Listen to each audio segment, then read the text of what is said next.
Hello again, friends, and welcome to a special Side Jobs edition of 151. My name is Adam, and we are brought to you by Skeleton Wine. You can find out more about them at their website, skeletonwine.com, or on their Facebook page at Skeleton Vineyards. As for us, you can find us on Facebook, Twitter, and Tumblr, all at 151 The Show, and we hope that you subscribe, like, and rate, and do all the cool stuff on Podbean, iTunes, Stitcher, YouTube, and every other channel we are a part of. If you missed any of that, feel free to, head over to 151theshow.com. Throat gave out. Been sick. Or head over to this station's website.com for everything you may have missed, especially when my throat decided to give out there. Coming on the show tonight, and maybe this isn't the greatest night for it since the throat already decided to give up, but he is the president of VisionCon. It's a convention that happens down in Springfield, Missouri, May 10th through the 12th, so it's coming up here in a couple months. Friends, welcome in Mr. Brandon Shane. What's going on, Brandon? Not much. Having a nice little snowy night here in Springfield. Okay, let me ask you this. For you, what is cold? Under 20 degrees. Under 20? Okay, yeah. We had record lows today for the month of March, so that's awesome. But Brandon, I didn't bring you on to talk about the weather. Brought you on to talk about VisionCon, and just so everybody kind of knows exactly why this interview is happening. If you've paid attention to our show over the last couple of years, you know that it kind of hovers around the world of the nerd. You know, whether it's movies, books, TV shows, this or that, it's always, kind of the nerd world stuff.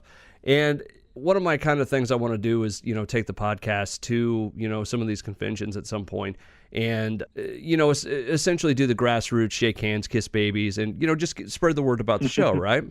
Yeah. I'm looking at your guys' page the other night, and it hits me. It's like, this might actually make a good interview because I don't think a vast majority of the people out there realize how much work goes into these things. Is that a fair statement? I would agree with that 100%. So yeah, the point of this one is just to kind of pull the curtain back on this, and let's talk about how and why and what goes into putting on a show like VisionCon, okay? The first thing, it's the foundation really any company, is you got to get good people in there doing work on a constant basis. Mm-hmm.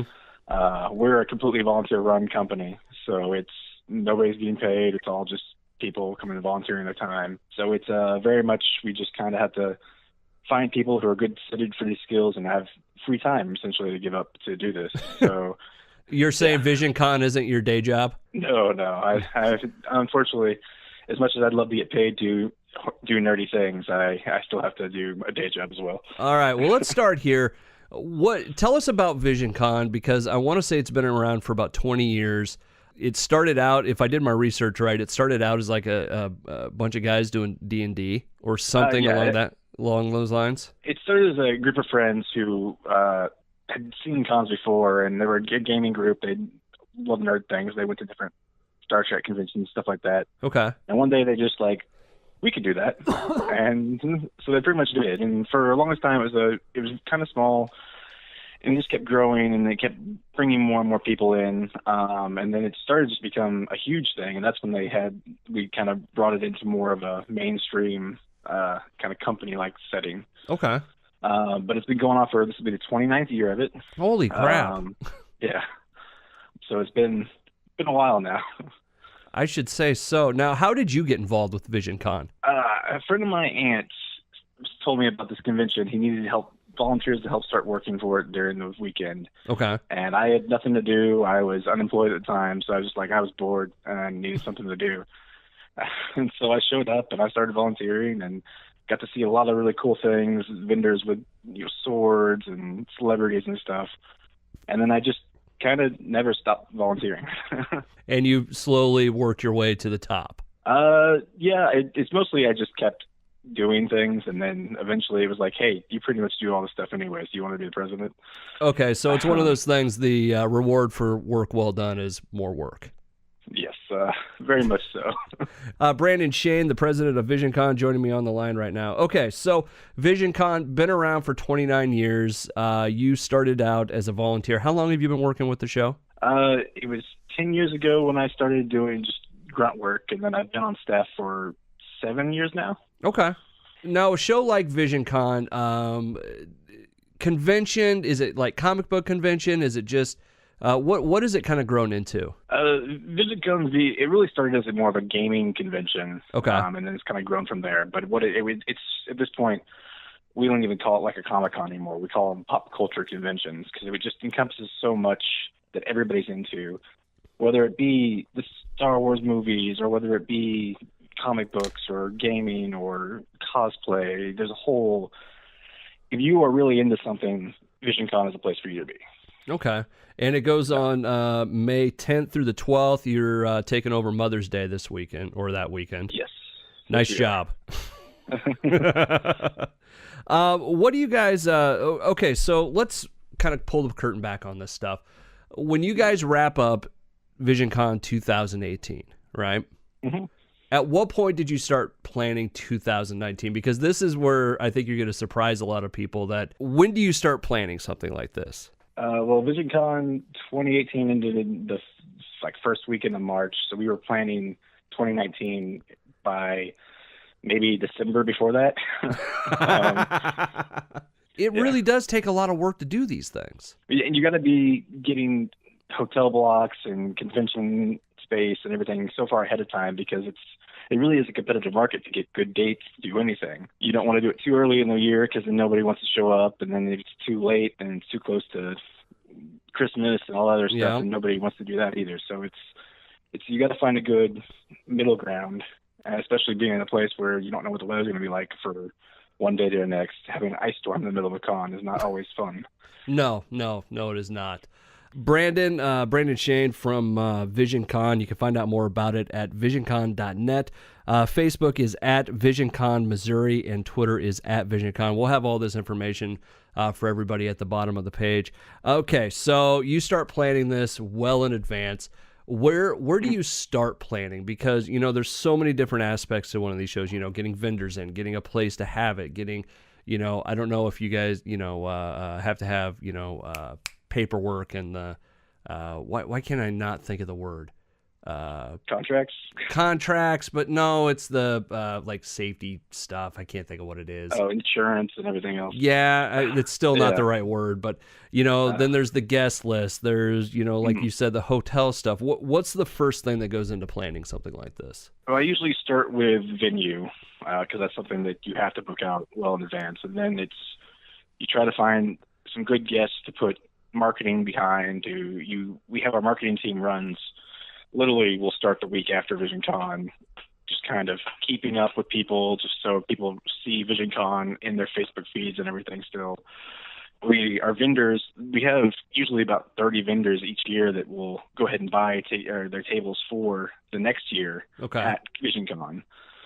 So our vendors are already starting, at VisionCon that year. So it's just kind of let the dominoes fall. The hardest one is always working with the celebrity guests because you have to go back and forth between managers and then to them and then back to managers and to what flights we need to do and it's a long, drawn-out mess that's always fun. Now, you know what? I was going to wait till a little bit later on to bring up the guests, but you know what? We might as well jump into that. Okay, let's start with when you guys are starting to put together the list, how does that come together? Does it start as like, hey, everybody write down, 5 people they'd want to see at this, and then you kind of whittle it down by, budget or, availability? How does that work? We used to ask people who they wanted to see, but there was always people who were well out of our budget and it never really got us anywhere. So we usually just put out our feelers to a bunch of different agents. We've got a long list of them now, and we get new ones each week who send us messages with their new client list. Okay. So we usually send out with them. We send them what our basic budget is, and they send us a list of names that will fit in our budget. And then we kind of just start picking out, well, we recognize this name off the bat, so that's a good get. Let's start talking about this one. This one's been in a lot of different things. We can promote, our main guest this year is Jill State. She's been in, Stargate Atlantis, Firefly. She's been in the DC Universe shows. I will tell you this. She was a part when Wizard World came here to Des Moines for the first time. She was, I want to say it was the first year, but anyway, she was a guest at that, and she's fantastic. I was actually at that one, yeah. Oh, were you really? Yeah. Nice. That's a good get for you guys. Yeah. We're very excited to have her. And she's somebody, who's still doing stuff today. I mean, She's in The Magicians right now. That's running this new season right now. She's in so many different things. So it's like, it's nice to find somebody. It's always easy to find actors who haven't done something for 5 to 10 years. Yeah. And, those are great. Those are things we loved from our childhood and stuff like that. But to get somebody who still currently does stuff, like we had John Wesley Shipp a couple of years ago, and because he bridged such a gap between the old Flash TV show, the new Flash TV show, Dawson's Creek, and there was even a soap opera he was on that my mom liked to watch, so she came to see him. So those are really good guests we like to bring in. Who's been your favorite that you've gotten at VisionCon? The one that got me most starstruck, and it was kind of one of my first really interactions with a guest who I really watched a lot of their stuff, it was Aaron Douglas from Battlestar Galactica. Okay. I was a huge Battlestar Galactica fan, and when I came up to him, it was just, I've never been speechless, and I've always tried to, in the position I'm in now, I have to try to not be so starstruck, but when I walked up to him, I was so out of it that I had to have the handler had to talk for me, essentially. Oh no! Is that what you kind of look back at and like, oh God, I made an ass of myself? It definitely is. It's one of those things. It's like I wish that I got to have more interaction with him, because I'm just like, hi, barely could talk. Okay, so that's probably one of your favorites. Was there one that was like surprisingly easy to work with?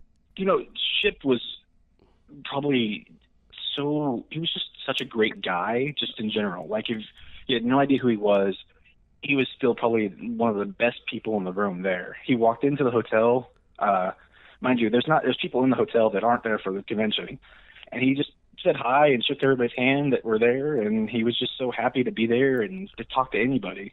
Okay. And it's guests like that who, they don't have very particular things. They don't, because artists get uppity about things sometimes too.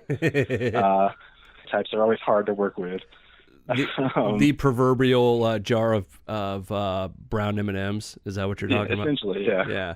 Yeah. But yeah, he was great. Now, you don't have to name names like this, but has there been one that's been disappointing to you? Like you were really fired up for, and they just turned out to be, either blah or just kind of a pain in the ass? Yeah, it's those ones that they don't show up to their table very much. They don't, we've started having it in the contracts that they have to be at the table for certain hours because of some of these people that we've had who were, bringing money, they're paying money to be here. We're doing lots of things for them, and then they just don't show up. And when they can't have it, my guests can't have an interaction with my attendees, it becomes, well, some of my attendees want to come just to see that one guest, and that becomes hard. So I understand. Little ticks for people who have, they have things that they want the way they want them, and sometimes when it's not that way, they get upset. So there's always those instances with celebrities everywhere. My day job is the world of radio, so done a lot of concerts and festivals and that sort of thing. There's always the contract where they say, in my room I need this, this, this, and this, and sometimes they put trap ones in there just to make sure you're reading it. Has there been the weird request from anybody? So last year we had Casper Van Dien from Starship Troopers. Okay. And in his contract it said specifically he had to be under an alias. He could not be under anything else. It couldn't be his name. It had to be an alias that had to be approved ahead of time. And his agent harped on it, and make sure that we did it. And we got bored one night, and we said his alias is going to be Rusty Shackelford, and that's what we put him under. And when he shows up, and he's like, he tried to check in the hotel, and I forgot to tell him that was his alias, and he couldn't check in for a second. And I'm like, no, he's under Rusty Shackelford. He's like, why'd you do that? Well, your agent told me to do that. Like, no, just put me under Casper and it'll be fine. It usually is, you know what, you bring that up, but it usually is the managers that are more of a pain than the actual guest, right?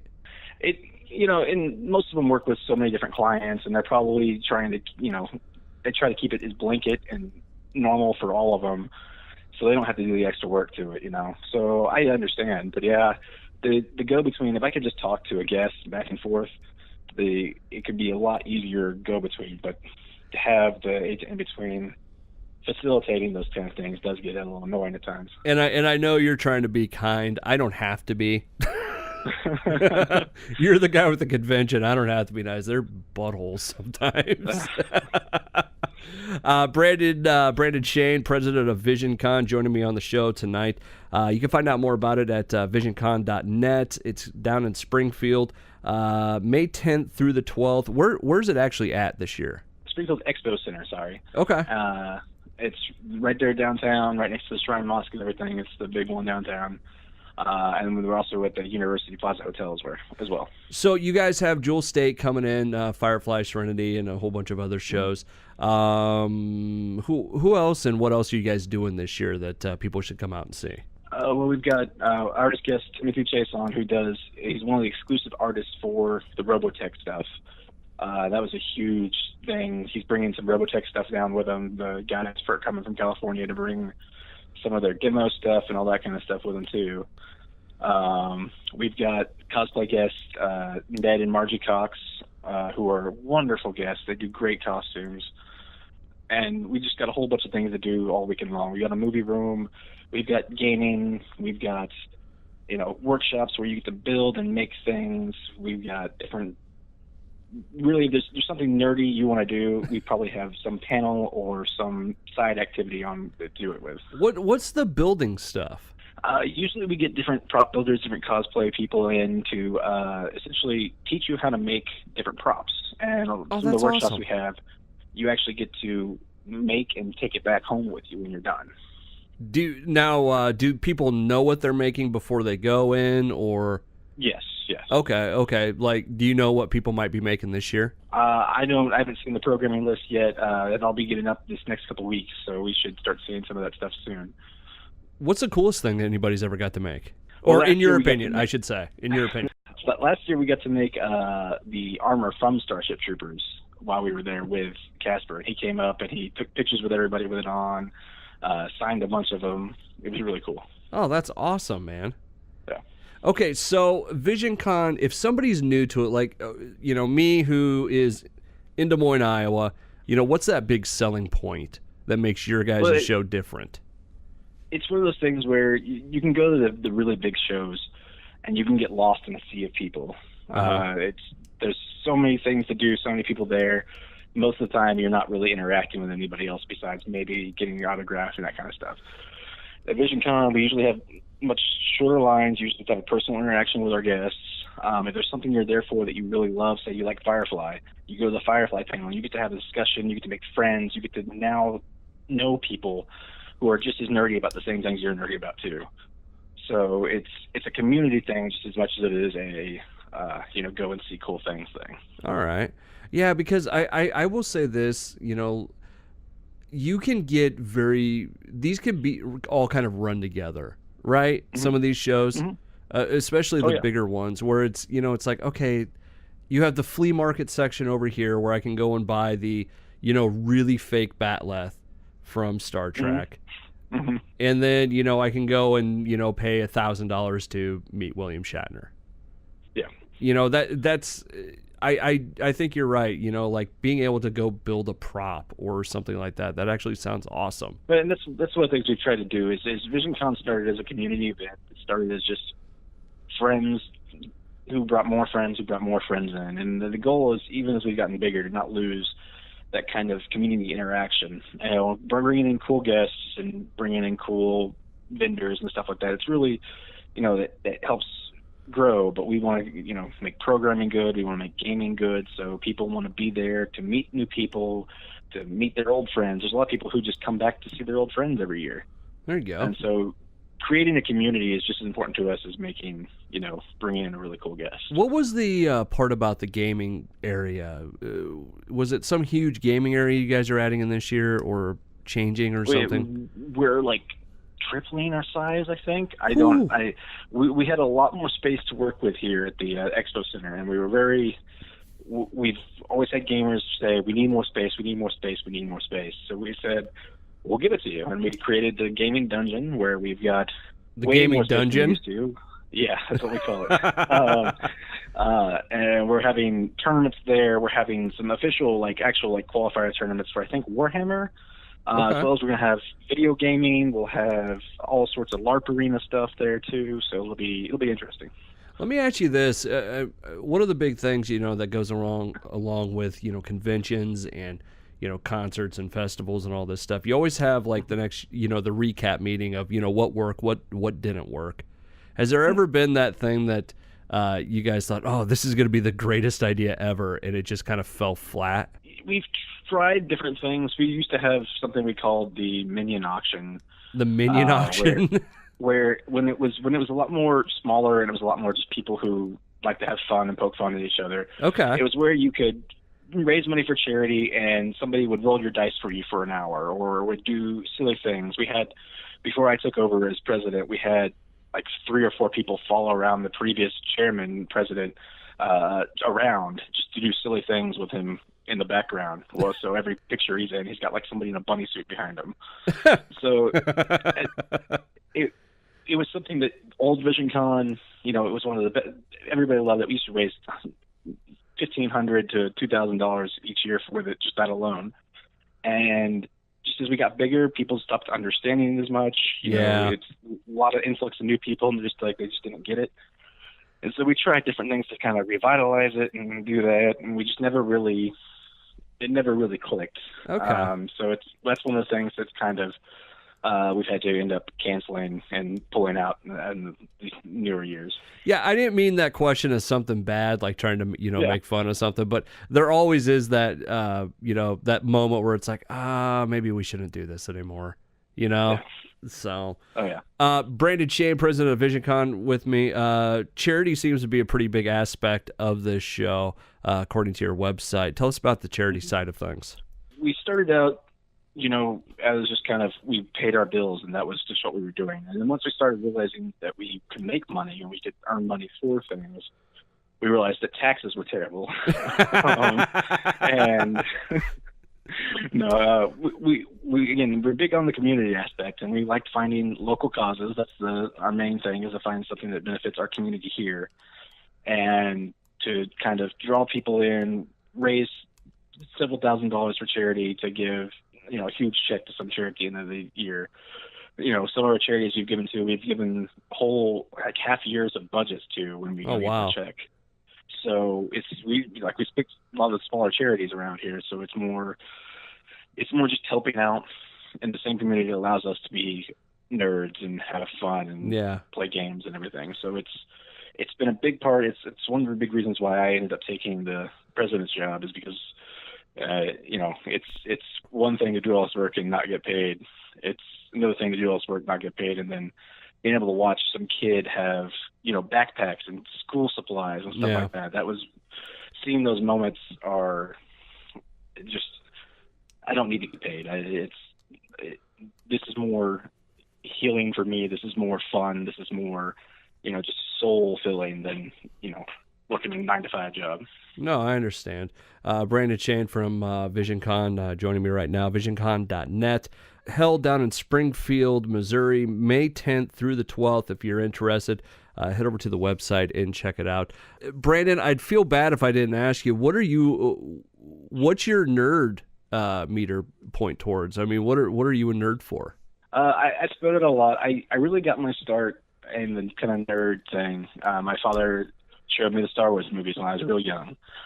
And so that's really where all this kind of started, was me pretending I was a Jedi in the backyard. And then just really anything that I could cling on to that I could just watch over and over again and love. And so I'll nerd out for the Power Rangers. I'll nerd out for Ninja Turtle stuff. Anything from my childhood that was just so much fun and that I could just indulge myself in. And it's fun to remember those times. But even now, I mean, I still get into new things. I watch The Magicians or the Flash TV show or that kind of stuff, and I just sit there and watch that on a regular basis. Okay. So I just have this kind of a predisposition to continue to nerd out on whatever fun things I can find. Doing these conventions for so many years, you've probably accumulated a little bit of memorabilia and such. What's your prize nerd possession? I've got 2 things that I literally have displayed, and they're the most amazing thing that I will never get rid of. It's I've got 2 comics, one of them signed by Stan Lee. Oh, awesome. And it was one of the first Cyclops titled issues. Oh, wow. And then I've got another X-Men signed by Chris Claremont that was the first introduction of Cable as a baby when Storm took over the X-Men. So my 2 absolute favorite things. So more of a Marvel guy than DC? Yeah, DC is where I started really reading comics and stuff. Okay. My first comic was Justice League. It was Mullet Superman. You know. Nice. But the stories in the Marvel stuff really hit a lot more with me than the DC stuff as I got older. So X-Men is your bag, or do you have something else? X-Men would definitely be my favorite, especially some of the Claremont run stuff. You know. Okay. That's some of the great stuff. All right, I got to ask then, Dark Phoenix, yay or nay? You mean the upcoming movie, or? Yeah, the upcoming movie. I'll reserve judgment for when it comes. The Apocalypse storyline in the previous film was one of my favorite storylines, and they did not do it very good. So I still have hope. I still hope that they can do something good with it. I don't hold my breath though. You know what? I watch these movies and I just go, how boring could you make this? Like, especially Apocalypse, that was my thought during it. I was like, this is so boring. Like, by the end, I was like, I don't care who wins. I just want this movie to be over. Well, my thought has always been that you spent millions of dollars writing these movies to be terrible, but you had all the script you need written already. If you just go read those books, it's already done. And it's already done well. You know what? Me and you could get along because I've always thought that about DC. I always thought that they should, instead of trying to do the whole, MCU of, leading towards Justice, Avengers, Justice League, that type of thing, that they should just take some of the best comic book stories and make them into movies. Like, how great would it be to have a Nightfall series with Batman? Oh, yeah. Or some of the better Superman stuff, or all this. It always seems like you're trying to play catch up with the MCU. So that's just my take on it. I will ask you this, since you're a big X-Men guy, do they introduce the world of mutants at the end of Endgame? I don't think so. I don't think that that's still part of their plan yet. The Fox acquisition is still pretty early, so I think that it's coming. I just don't think that it's going to come yet. All I want to see him do is like have the end scene where all of a sudden you just see a guy's hand flexing and then claws come out. I mean, how great of a simple scene would that be? Oh, yeah. Well, I'd love to just see Deadpool in there.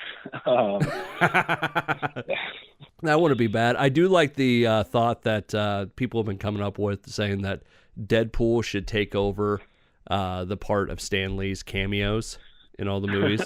I'm A-okay with that. So, Brandon Shane, the president of VisionCon, joining me right now. As we wrap up, people can get tickets now to VisionCon, correct? Yes. Pre-orders go until like 2 weeks before con, I think it is. Okay. At VisionCon, as we start to wind this down, what's been the one single best cosplay you've ever seen? I'm partial to a lot of my friends. So it's kind of hard. One of my friends, a fellow staff member, has done an amazing Skeletor. You've probably seen him in some of our pictures if you looked at our Facebook page at all. But his Skeletor is probably one of my absolute favorites because he does the voice in it. The skull's articulated, so he moves the mouth while he does it. Oh, really? Yeah.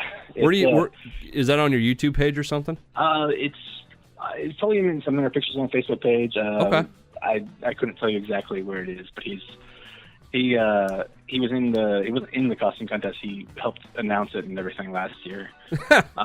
As Skeletor? Yeah. Oh, that's awesome. That's perfect. All right, Brandon Shane, the president of VisionCon. You can find out more about it at visioncon.net. Facebook is VisionCon Missouri, and Twitter is @VisionCon. We'll put all this stuff at the bottom of the page. Brandon, I appreciate you coming on and the quick turnaround. This was a lot of fun. I actually love when I get to pull the curtain back on some of this stuff. Oh, yeah. Yeah, definitely. Brandon, you have yourself a good night. I appreciate it. Thank you again, sir. Yep. Well, thank you very much. You have a great night, too. Of course, if you missed any of the information about VisionCon, you can find it at the bottom of the page. This has been a special Side Jobs edition of 151. My name is Adam. We're brought to you by Skeleton Wine. You can find out more about them at their website, skeletonwine.com, or on their Facebook page at Skeleton Vineyards. That's for us. You can find us on Facebook, Twitter, and Tumblr, all at 151 The Show. And we hope that you subscribe to our Podbean, iTunes, Stitcher, YouTube, Google Play, and every other channel we are a part of. If you missed any of that, you can always head over to 151theshow.com or this station's website.com. That's going to do it for us. We will see you next time, friends. Have a good night.